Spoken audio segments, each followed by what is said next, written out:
Alors, sur l'île de Montréal, il y a depuis plusieurs années un moratoire qui empêche la conversion de plex, que ce soit un duplex, triplex, quadruplex, peu importe, en condo.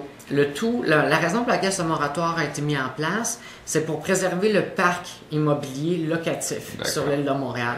Alors, on ne peut pas dire je prends un plex et je le vends en condo. Condo voulant dire copropriété divise.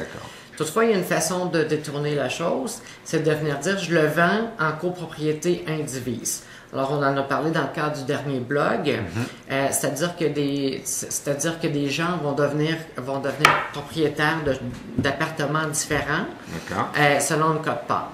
La façon de faire maintenant. Alors, c'est bien important que lors d'une prochaine rencontre, que vous apportiez votre actuel certificat de localisation, je vais demander des photos numériques du devant et de l'arrière pour bien comprendre l'immeuble, mais pour que votre projet, Benoît, soit viable, étant donné qu'on ne peut pas, pour toujours les mêmes considérations, de conserver le parc immobilier locatif, il faut absolument que l'immeuble soit vide de locataires ou encore qu'on ait une lettre écrite des locataires qui sont toujours en place, comme quoi ils s'engagent irrévocablement à quitter les lieux loués à telle adresse. Alors, une fois qu'on a une confirmation, qu'on a l'assurance qu'il n'y aura pas aucun locataire, alors là, étant donné que je n'ai pas besoin de procéder à une modification cadastrale, on garde tout le même lot tel qu'il est là existant. Je n'ai plus aucun locataire ou j'ai l'assurance qu'il n'y aura plus aucun locataire. Je peux procéder sans tarder à la mise en vente de chacune des unités par le biais d'un agent immobilier, après rénovation s'il y a lieu, ça reste à voir, mais on s'entend. Et puis ce qui est important de savoir, c'est que étant donné que chacun des copropriétaires va devoir se financer auprès d'une même institution financière, une caisse de jardin, et puis cette même caisse de jardin-là va octroyer à chacun des futurs acheteurs une hypothèque, mais une hypothèque seulement sur son appartement, qui va représenter en général, par exemple, j'invente la quote-part, ça reste à voir selon les superficies de chaque appartement, une quote-part de 1/3 dans tout l'immeuble.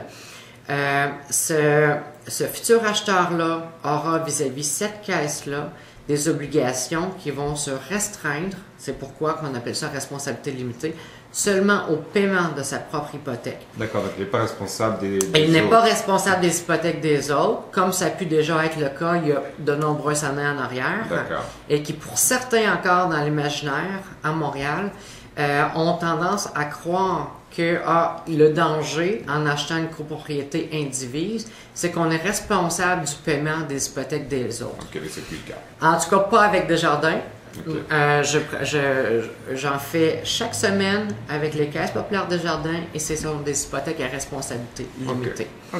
La seule responsabilité qui deviendra commune je dis aux trois dans ton cas, Benoît, tu as un triplex, ça va être pour le paiement des taxes municipales, des taxes scolaires et de l'assurance feu sur toute la bâtisse.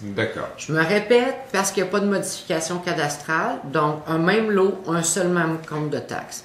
Et là, chacun doit payer selon sa quote-part les 10 comptes de taxes. Avec pour avantage qu'on se retrouve avec un compte de taxes sur un triplex qui est divisé en 3 ou selon les quote-part, et donc qui se retrouve être grandement, en tout cas de façon significativement moins chère que si c'était un condo divis. Ça, c'est clair. Là où est-ce que ça peut être peut-être, on peut restreindre peut-être le bassin d'acheteurs potentiels un peu, bien que ça ne semble plus être tellement le cas, je trouve, depuis... en tout cas, c'est sûr, moi je suis en dernière ligne, là, mais depuis un certain temps, c'est que les gens doivent se présenter en ayant un 20% d'argent comptant d'apport pour faire l'achat.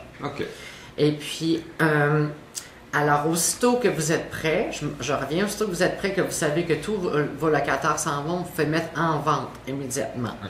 Cependant, parallèlement à la mise en vente, il faut venir me voir avec le certificat de localisation, la facture, parce qu'elle va faire l'objet d'ajustement dans le cadre de la revente, la facture d'assurance sur tout l'immeuble, On s'assoit, on passe une heure, j'essaie de comprendre l'immeuble pour pouvoir rédiger une convention d'indivision.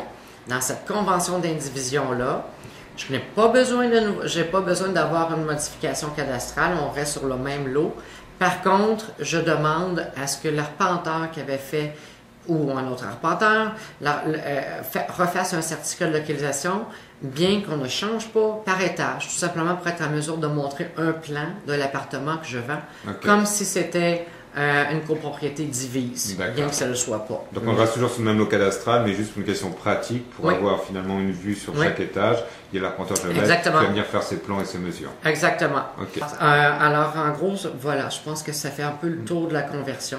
Ben oui, écoute, là tu m'en as appris beaucoup plus, là, je vais réfléchir, déjà j'avais parlé à mon locataire, je crois que c'est une bonne première étape, et puis je viendrai te voir, on se rassira, et puis on enchaînera là-dessus. Ça va me faire plaisir. Bon, en tout cas, merci d'être venu sur le blog, Steve, et puis je te dis à une prochaine fois. Merci.